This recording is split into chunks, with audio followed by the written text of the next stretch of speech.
रात का अंधेरा था। आसमान में तारे ठंडी चमक के साथ टिमटिमा रहे थे। धरती से करोड़ों किलोमीटर दूर मंगल ग्रह की सतह पर एक अकेला इंसान अपनी टूटी हुई स्पेसशिप के पास बैठा था। उसके ऑक्सीजन टैंक की लाइट हर मिनट धीमी होती जा रही थी और चारों तरफ सिर्फ लाल धूल और खामोशी थी। न कोई आवाज, न कोई उम्मीद, बस एक अजनबी ग्रह की ठंडी वीरानी। घड़ी की सुइयां उसे लगातार याद दिला रही थीं कि जिंदगी और मौत के बीच अब सिर्फ 21 दिन का फासला है। लेकिन यह कहानी सिर्फ संघर्ष की नहीं है, बल्कि उस रहस्य की है जो इन 21 दिनों के बाद घटित हुआ और जिसने इंसानियत की समझ को हमेशा के लिए बदल दिया।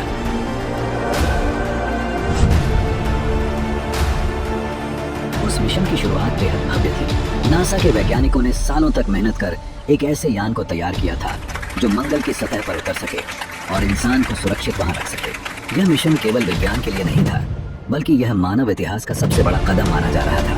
पूरा विश्व टीवी स्क्रीन पर टकटकी लगाए बैठा था जब यह अंतरिक्ष यान धरती से उड़ा और मंगल की ओर बढ़ा। सबको यकीन था कि यह मिशन भविष्य में मानव कॉलोनी बनाने का रास्ता खोल देगा, लेकिन किसी ने नहीं सोचा था कि यही मिशन इतिहास का सबसे डरावना रहस्य भी बन जाएगा। स्पेसक्राफ्ट ने लंबी यात्रा के बाद मंगल की कक्षा में प्रवेश किया। सब कुछ सामान्य लग रहा था, लेकिन लैंडिंग से कुछ मिनट पहले एक तकनीकी खराबी ने सब गड़बड़ कर दिया। सिस्टम ओवरलोड हो गया और जहाज का संतुलन बिगड़ गया। बाकी क्रू को सुरक्षित निकाल लिया गया, लेकिन एक अंतरिक्ष यात्री अरुण लैंडिंग मॉड्यूल में फंस गया। जैसे ही मॉड्यूल मंगल की सतह पर क्रैश लैंडिंग हुआ, अरुण वहां बिल्कुल अकेला रह गया। उसके पास सीमित ऑक्सीजन, सीमित पानी और केवल 21 दिन का राशन था। अरुण को समझ आ गया कि अब यह सिर्फ एक वैज्ञानिक प्रयोग नहीं, बल्कि उसकी जिंदगी की सबसे बड़ी परीक्षा है। मंगल की सतह पर कदम रखते ही उसे महसूस हुआ कि यह ग्रह जितना सुंदर है उतना ही खतरनाक भी। दिन में सूरज की किरणें यहाँ की लाल मिट्टी को जलती हुई आग की तरह चमका देती और रात में तापमान अचानक इतना गिर जाता कि इंसान का खून जम जाए। हेलमेट के शीशे से बाहर देखते हुए उसे एहसास हुआ कि अगर एक पल भी गलती हुई तो यह ग्रह उसे जिंदा निगल जाएगा। शुरुआती कुछ घंटे उसने अपने यान के टूटे हिस्सों को जोड़ने की कोशिश में बिताए। वह जानता था कि जब तक पृथ्वी से कोई मदद नहीं आती, उसे इस छोटे से मॉड्यूल में ही अपनी जान बचानी होगी। उसने सोलर पैनल लगाए ताकि ऊर्जा बचाई जा सके और ऑक्सीजन टैंक को रिपेयर करने की कोशिश की, लेकिन असली डर तो रात के सन्नाटे में सामने आया। जैसे ही अंधेरा फैला, दूर कहीं से अजीब सी आवाजें गूंजने लगी। मंगल तो निर्जन है, फिर ये आवाजें कहां से आ रही थी? अरुण का दिल तेजी से धड़कने लगा। पहली रात नींद उसकी आंखों से कोसों दूर रही। वह अपने हेलमेट को हटाने से डर रहा था क्योंकि ऑक्सीजन खत्म होने का खतरा था। मॉड्यूल की दीवारों पर धूल की थपेड़े ऐसे लग रहे थे जैसे कोई बाहर से उन्हें खटखटा रहा हो। अरुण को लगा यह सिर्फ हवा होगी, लेकिन मंगल पर धरती जैसी तेज हवाएं नहीं चलती। यह सोचकर उसके भीतर एक अनकही बेचैनी भर गई। उसने खुद से कहा, यह सिर्फ मेरा डर है, कुछ और नहीं। लेकिन दिल के किसी कोने में उसे यकीन हो चला था कि वह यहाँ बिल्कुल अकेला नहीं है। सुबह होते ही मंगल की लाल धूल पर सूरज की रोशनी पड़ने लगी। अरुण ने अपनी टूटी फूटी घड़ी देखी। यहाँ उसका दूसरा दिन शुरू हो चुका था। रात की अजीब आवाजें उसे अब भी याद थीं, लेकिन उसने अपने आप को समझाया कि यह शायद सिर्फ वातावरण की हलचल रही है। उसे अब अपने जिंदा रहने पर ध्यान देना था। उसने ऑक्सीजन टैंक को चेक किया। सिर्फ 19 दिन का स्टॉक बचा था। खुद से वादा किया कि चाहे जो हो वह हार नहीं मानेगा। अरुण ने यान के बचे हुए सिस्टम्स को रिपेयर करने की कोशिश शुरू की। उसने सोलर पैनलों को साफ किया और उन्हें सूरज की दिशा में घुमाया ताकि बैटरियों में पर्याप्त चार्ज आ सके। उसकी उंगलियां धूल और चोट से भर गईं, लेकिन उसकी आंखों में उम्मीद थी कि शायद किसी दिन पृथ्वी से रेस्क्यू मिशन भेजा जाएगा। लेकिन तभी उसके दिमाग में एक सवाल बार बार घूमने लगा। अगर उसके बाकी साथी सुरक्षित लौट चुके हैं, तो क्या नासा को पता है कि वह यहाँ जिंदा है या फिर उसे डर मान लिया गया है? ये ख्याल उसके दिल में डर की लकीरें खींच रहा था। तीसरे दिन का सूरज मंगल की सतह पर और भी तेज चमक रहा था। अरुण ने रेशन पैक खोले और छोटे छोटे हिस्सों में खाना बांटा। हर बाइट उसके लिए जीवन और मौत के बीच की दूरी तय कर रही थी। लेकिन उसी दिन उसने एक ऐसी चीज देखी जिसने उसके रोंगटे खड़े कर दिए। दूर लाल रेगिस्तान के बीच उसे धुंधली सी परछाई दिखाई दी। पहले तो उसने सोचा कि यह उसकी आंखों का भ्रम है, लेकिन जब उसने टेलीस्कोप से देखा तो उसे यकीन हो गया, वहां कुछ चल रहा था। मंगल तो निर्जन होना चाहिए, तो फिर यह परछाई किसकी थी? अरुण ने अपने मॉड्यूल का दरवाजा लॉक किया और सांसें रोककर बैठ गया। रात होने लगी और वही अजीब आवाजें फिर सुनाई दी। इस बार वे और पास लग रही थी। मॉड्यूल की धातु पर जैसे कोई धीरे धीरे हाथ फेर रहा हो। अरुण की रीढ़ की हड्डी में सिहरन दौड़ गई। उसने खुद को बार बार कहा कि यह केवल हवा की वजह से हो रहा है, लेकिन उसका दिल मानने को तैयार नहीं था। घड़ी की टिक टिक के बीच वह जागता रहा और उसके कान हर छोटे से छोटे शोर पर चौकन्ने हो जाते। चौथे दिन अरुण ने बाहर निकलकर उस जगह की जांच करने का फैसला किया जहां उसने परछाई देखी थी। उसने धीरे धीरे कदम बढ़ाए और उसके सूट के नीचे उसका दिल तेजी से धड़क रहा था। जब वह वहां पहुंचा तो उसे एक अजीब सी संरचना मिली। यह कोई प्राकृतिक चट्टान नहीं लग रही थी। उसकी सतह चिकनी थी और उस पर अजीब पैटर्न खुदे हुए थे, जैसे किसी ने उन्हें जानबूझकर बनाया हो। अरुण ने अपने कैमरे से तस्वीरें ली, लेकिन तभी उसके हेलमेट में स्टैटिक आवाज आई, जैसे कोई धीमी सी फुसफुसाहट हो। वह तुरंत मॉड्यूल की तरफ भागा और दरवाजा बंद कर लिया। अब उसके भीतर एक ही सवाल था, क्या मंगल सच में खाली है, या यहाँ कुछ ऐसा है जिसके बारे में इंसान को अब तक पता नहीं। उसने अपने लॉगबुक में सब कुछ लिखा, ताकि अगर वह जिंदा न भी बचा तो कोई एक दिन उसकी डायरी पढ़ सके। उसकी उंगलियां कांप रही थीं, लेकिन उसके मन में जिज्ञासा भी बढ़ रही थी। डर और रहस्य अब उसके हर पल का हिस्सा बन चुके थे। 5वें दिन अरुण ने तय किया कि वह अपने डर को खुद पर हावी नहीं होने देगा। उसने ऑक्सीजन और पानी की बचत के लिए एक नया प्लान बनाया। उसने मॉड्यूल के बाहर पड़ी धूल को फिल्टर करके उसमें से थोड़ी नमी निकालने का प्रयोग शुरू किया। यह आसान नहीं था, लेकिन हर बूंद पानी उसके लिए उम्मीद की तरह थी। जब उसने पहली बार अपने प्रयोग से कुछ बूंदें इकट्ठा की तो उसके चेहरे पर मुस्कान आ गई। यह छोटी सी जीत थी, लेकिन मंगल पर यह उसकी जिंदगी का सबसे बड़ा खजाना था। 6ठे दिन अरुण ने एक और बड़ी चुनौती का सामना किया। उसके मॉड्यूल की बिजली अचानक बंद हो गई। सोलर पैनल धूल से ढक चुके थे और बैटरियां चार्ज नहीं हो रही थी। अगर बिजली वापस नहीं आई तो उसके लिए ऑक्सीजन सप्लाई खतरे में पड़ सकती थी। उसने घंटों मेहनत करके पैनलों को साफ किया, लेकिन धूल इतनी जिद्दी थी कि बार बार वापस आ जाती। मंगल का यह लाल तूफानी माहौल उसके हर प्रयास को चुनौती दे रहा था। अंततः उसने अपने हाथों और कपड़ों से पैनलों को साफ किया और धीरे धीरे सिस्टम फिर से चालू हुआ।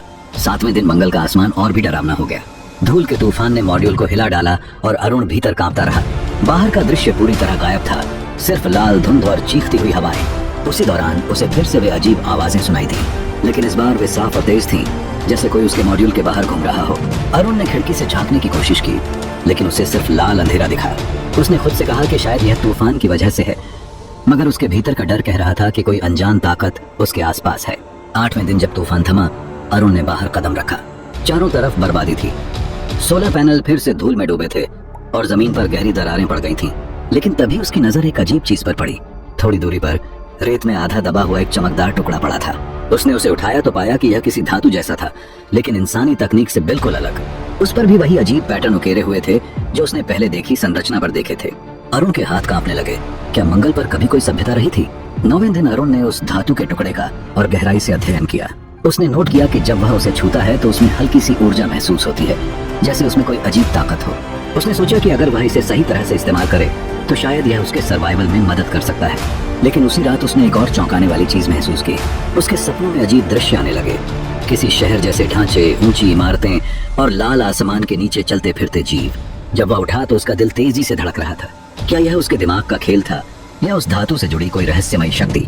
10वें दिन अरुण ने महसूस किया कि अब उसकी मानसिक हालत बदलने लगी है। उसे ऐसा लगने लगा जैसे कोई उसे देख रहा हो। मॉड्यूल के बाहर छोटे छोटे निशान भी नजर आए, जैसे किसी ने रेत में कदम रखे हों। लेकिन मंगल पर उसके अलावा कोई इंसान तो हो ही नहीं सकता था।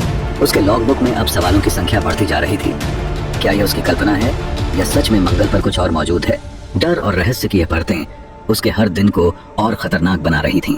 11वें दिन अरुण ने देखा कि उसका मॉड्यूल अंदर से धीरे धीरे ठंडा होने लगा है। सिस्टम ठीक चल रहा था, फिर भी तापमान असामान्य रूप से गिर रहा था। उसने सोचा कि शायद रात की वजह से हो रहा होगा, लेकिन यह ठंड सामान्य से कई गुना ज्यादा थी। उसके शरीर में कपकपी छूट रही थी। उसने हीटर बढ़ाया, लेकिन फर्क बहुत कम पड़ा। तभी उसे ख्याल आया, क्या ये किसी बाहरी ताकत का असर है? जो अजीब धातु का टुकड़ा उसने उठाया था, कहीं वही तो इस बदलाव की वजह नहीं बन रहा? 12वें दिन अरुण ने तय किया कि वह उस धातु को मॉड्यूल से बाहर ले जाकर रखेगा। जैसे ही उसने ऐसा किया, मॉड्यूल का तापमान धीरे धीरे सामान्य होने लगा। यह देखकर उसका शक और गहरा गया। उसे लगने लगा कि यह धातु किसी अज्ञात शक्ति से जुड़ी हुई है। लेकिन सवाल यह था कि आखिर यह शक्ति किसकी है? मंगल के पुराने निवासियों की या किसी और सभ्यता की? वह इस रहस्य को सुलझाना चाहता था, लेकिन भीतर कहीं न कहीं यह डर भी था कि जितना वह इसके करीब जाएगा उतना ही खतरा बढ़ेगा। 13वें दिन अरुण ने अपने मॉड्यूल से बाहर जाकर और खोजबीन की। उसी दौरान उसने रेत में एक और अजीब पैटर्न देखा, जैसे किसी ने बड़े बड़े घेरे खींच रखे हों। यह प्राकृतिक नहीं लग रहे थे। उसने महसूस किया कि यह किसी प्राचीन संरचना या शायद उतरे हुए अंतरिक्ष यान के निशान हो सकते हैं। उसने कैमरे में तस्वीरें ली, लेकिन तस्वीरें लेने के बाद स्क्रीन बार बार गड़बड़ाने लगी, जैसे कोई इन निशानों को दर्ज नहीं होने देना चाहता हो। 14वें दिन अरुण ने पहली बार सीधा सपाट अनुभव किया कि वह अकेला नहीं है। उसने मॉड्यूल के बाहर किसी परछाई को चलते हुए देखा। वह धुंधली थी, इंसानी आकार जैसी, लेकिन जरा अलग। उसका दिल इतनी तेजी से धड़क रहा था कि लगा जैसे सीने से बाहर आ जाएगा। उसने खिड़की से झांक कर देखने की कोशिश की, लेकिन जैसे ही उसने टॉर्च की रोशनी डाली, वह परछाई अचानक गायब हो गई। उस रात वह सो नहीं पाया। उसके लिए मंगल अब सिर्फ एक निर्जन ग्रह नहीं, बल्कि किसी रहस्यमय ताकत का घर लगने लगा था। 15वें दिन अरुण ने एक और अजीब घटना देखी। उसके उपकरणों ने कुछ सेकंड्स के लिए अजीब रेडियो सिग्नल पकड़ा। उन सिग्नलों में दोहराए जाने वाले पैटर्न थे, जैसे कोई संदेश भेज रहा हो। उसने रिकॉर्ड किया और ध्यान से सुना। आवाजें समझ नहीं आ रही थीं, लेकिन उनमें एक लय थी, जैसे कोई भाषा हो। यह समझ पाना मुश्किल था कि यह उसके दिमाग का भ्रम था या सच में मंगल से कोई उसे संपर्क करने की कोशिश कर रहा था। 16वें दिन उसने अपने भोजन और पानी की गिनती की। अब उसके पास सिर्फ 5 दिन का ही सामान बचा था। इस सच्चाई ने उसके मन पर भारी बोझ डाल दिया। अगर मदद समय पर नहीं पहुंची तो वह जिंदा नहीं बच पाएगा। लेकिन इसी डर के बीच उसे फिर वही अजीब आवाजें सुनाई दी। इस बार आवाजें और पास से आ रही थीं, जैसे कोई उसके नाम को पुकार रहा हो। अरुण ने खिड़की से बाहर झांका और अचानक उसे लगा कि रेत पर कोई शब्द लिखा हुआ है। लेकिन जब उसने दोबारा देखा, सब मिट चुका था। 17वें दिन मंगल का आसमान और भी विचित्र हो गया। उसने दूर दूर तक चमकती रोशनियां देखी जो धीरे धीरे एक जगह इकट्ठा होकर गायब हो गईं। यह किसी उल्कापिंड की बरसात जैसी नहीं थी, यह कुछ और था। उसे लगा कि यह किसी अज्ञात यान या ऊर्जा का संकेत है। उसका मन अब डर और जिज्ञासा दोनों से भरा हुआ था।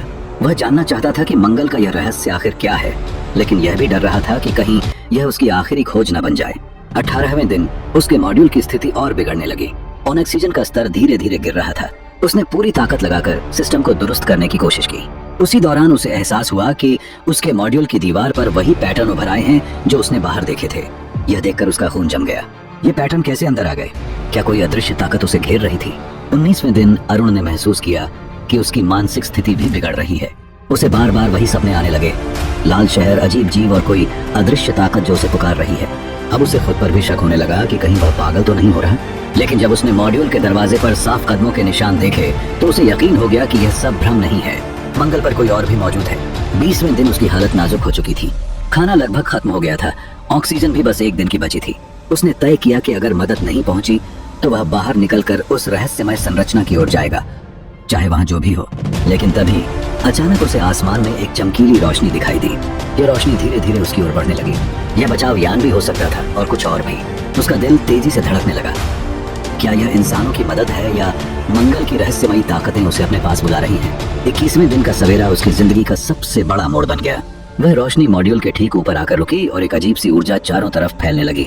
अरुण ने महसूस किया कि उसका शरीर हल्का हो रहा है, जैसे किसी ताकत ने उसे अपने घेरे में ले लिया हो। उसके कानों में एक आखिरी आवाज गूंजी, स्पष्ट, साफ और रहस्यमयी, तुम अकेले नहीं हो। और इसके बाद उसके सामने सब अंधेरा हो गया। क्या यह बचाव था या किसी और दुनिया में प्रवेश? यह सवाल हमेशा के लिए अनुत्तरित रह गया। दोस्तों, मंगल पर 21 दिनों तक अरुण की यह रहस्यमयी जर्नी हमें यह सोचने पर मजबूर कर देती है कि ब्रह्मांड कितना अनजाना और रहस्यों से भरा हुआ है। क्या सच में वहाँ कोई और सभ्यता मौजूद है? क्या वो चमकती रोशनी इंसानी मदद थी या किसी और दुनिया का बुलावा? शायद इसका जवाब कभी न मिले, लेकिन यह कहानी हमें यह जरूर बताती है कि इंसान का साहस और जिज्ञासा हर सीमा को लांघ सकती है। अगर आपको यह रोमांचक और रहस्यमयी कहानी पसंद आई हो तो वीडियो को लाइक और शेयर जरूर करें। और हाँ, ऐसे ही दिलचस्प किस्सों और रहस्यों से भरी कहानियां देखने के लिए चैनल को सब्सक्राइब करना न भूलें। अगली बार हम फिर मिलेंगे एक नए रहस्य और नई खोज के साथ। तब तक के लिए धन्यवाद।